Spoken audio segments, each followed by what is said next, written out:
I have a dual role. Obviously I'm the National Technical Director, so I look after development of junior players across Australia, but also being based in Queensland, I take a special interest in the way Queensland is set up. So basically I cover all the player development from probably 3 years of age to 16 years of age. I think I've probably been involved in futsal for more than 20 years. Came on as a parent. As a parent you become a coach. You kind of get in with your kids and you want to try and learn the sport yourself. I was a player myself as well.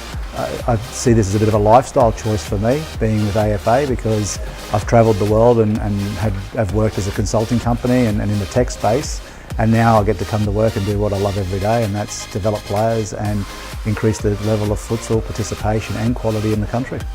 It's been quite an organic growth, futsal across Australia, but in this region. So it's basically now we're moving our focus into schools. We now want to see futsal recognised as a proper sport, and we train and play rather than just rocking up and playing on a weeknight in the off season.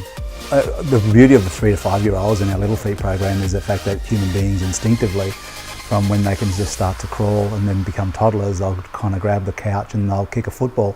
So we start them young, but our program kind of kicks in around the 9 years of age. 9 years of age, players can be representing their region. So for Queensland, we've got a number of regions right through the southeast Queensland area. From there, they'll compete in our state titles every year. We do a talent identification program through that, identify players that are capable of trialling for Queensland. And basically from that point, they could be playing for Queensland on the national stage, either at national schools or national club. And from there, the next step is getting selected for an international tour.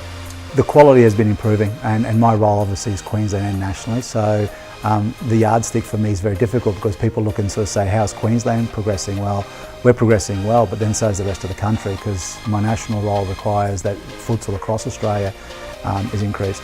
I have a very philosophical view that there's a big difference between playing indoor soccer, which is what a lot of kids normally come from football into futsal, and playing futsal.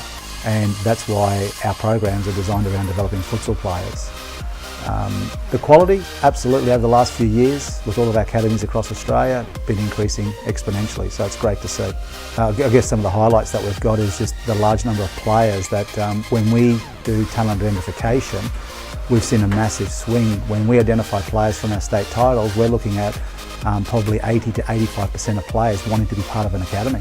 That's a significant turnaround, because that just goes to show people are voting with their feet that they actually want to take futsal as a serious sport, and they want to train weekly, and they want to be better futsal players, and they want to embrace the pathways that we're providing.